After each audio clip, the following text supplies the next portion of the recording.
You might be already familiar with the term Level 2 semi-autonomous driving. If you've been surveying cars in Malaysia for quite some time now, you would know that a lot of, if not all, ADAS-equipped vehicles are Level 2. Essentially, if the car has adaptive cruise control, lane assist or autonomous emergency braking, it's already Level 2. But did you know that in other parts of the world, they are already too advanced to a point that they're reaching Level 4 capable autonomous driving? In the US, Tesla has FSD, full self-driving, and Xpeng in China has XNGP or VLA, which is their version of Level 4 autonomous driving. Hi everyone, I'm Fakrul from WapCar, and this is all you need to know about VLA 2.0 by Xpeng.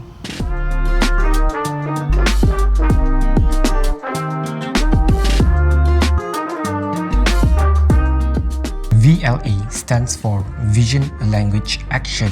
It is the underlying AI foundation model that powers Xpeng's XNGP navigation software. Standard Level 2 ADAS relies on radar and sensors that follow rigid, pre-written code rules, meaning the car reacts only when a specific numerical threshold is triggered. Like if an object is 5 meters ahead, then apply the brakes. Xpeng's VLA system completely replaces these rigid math rules with pure vision AI network. By processing live camera feeds through a single unified brain, VLA understands a real-world context, like recognizing a distracted pedestrian, and instantly translates what it sees into smooth driving adjustments in under 80 milliseconds. And today we are going to put the VLA to the test by driving this, the next P7, the new P7, one of Xpeng's latest flagship model, and see how exactly does XNGP works and how capable is it. So right now we're driving the next P7, the new P7, and this car is equipped with the latest VLA 2.0. The XNGP is essentially a level 4 capable autonomous driving. So how do we activate it? We either press this button or we pull down the stop twice. So for example, like this, I push twice and the logo here will turn blue. That means it's in full autonomous driving mode. So I don't even have to press the throttle, I don't have to press the brakes. In fact, I don't even have to turn the steering wheel. It will navigate itself, will drive itself based on the preset navigation you set on the navigation system. So like this car is driving by itself, and it can even merge by itself as well.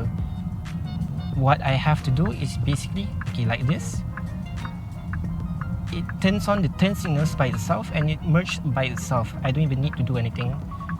So why it's called level 4 capable? Because of regulatory issues.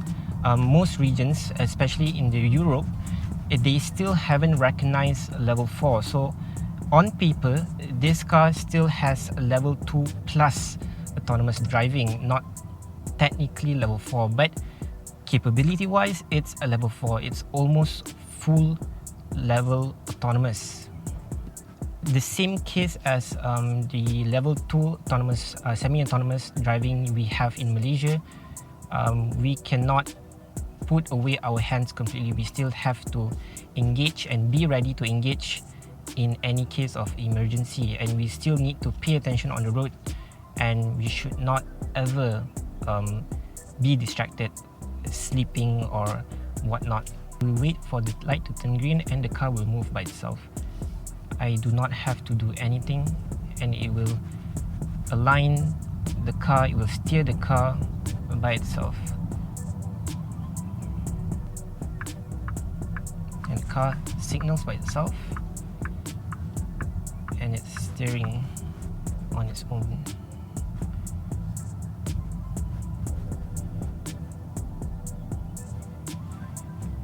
What makes this technology special is because it doesn't use sensors, it doesn't use lidars, it doesn't use any types of sensors, but instead it uses cameras, it uses vision. So that's what VLA stands for, Visual Language and Action. So it turns visual into language and into action. But even more special for the VLA 2.0 is it bypassed the language part of it. So it moves from vision all the way to action immediately. To run this massive AI system right inside the car, Xpeng developed its own custom hardware called the Turing AI chip, which packs an incredible 750 TOPS of computing power. To make it drive naturally, Xpeng trained the AI model on over 100 million video clips, the equivalent of 65,000 years of real-world human driving. This massive data training allows the car to predict traffic and navigate complex cities perfectly, without ever needing to rely on high-definition digital maps. To put 750 TOPS into perspective, a brand new top-of-the-line smartphone handles about 30 to 40 TOPS to run its on-device AI features. For years, the standard gold benchmark for automotive smart driving was the NVIDIA Drive Orin X chip, which maxes out at only 254 TOPS. In China, every Xpeng model is infused with XNGP and VLA 2.0 intelligent driving technology. Beyond its vehicles, Xpeng's advanced VLA 2.0 architecture also powers the brand's ambitious robotics and flying car divisions, further highlighting the depth and versatility of its next-generation artificial intelligence ecosystem. As you can see, the VLA 2.0 is next-level technology, and they say that they will make this technology available in Southeast Asia soon enough. Maybe not soon, but along the way in the long run. The problem is regulation, because we in Malaysia, we still do not have a standard regulation for autonomous driving, much like any other countries, but they are moving towards it. And in Malaysia as well, we are moving to level 3 autonomous driving as soon as 2030. But we'll see. So what do you think? Is this autonomous driving the future, or it won't work in Malaysia? Let me know in the comments. As always, thanks for watching. Be sure to like and subscribe to our YouTube channel for more content like this, and follow our social media accounts for car updates and news. I'm Fakrul from WapCar. See you guys in the next one.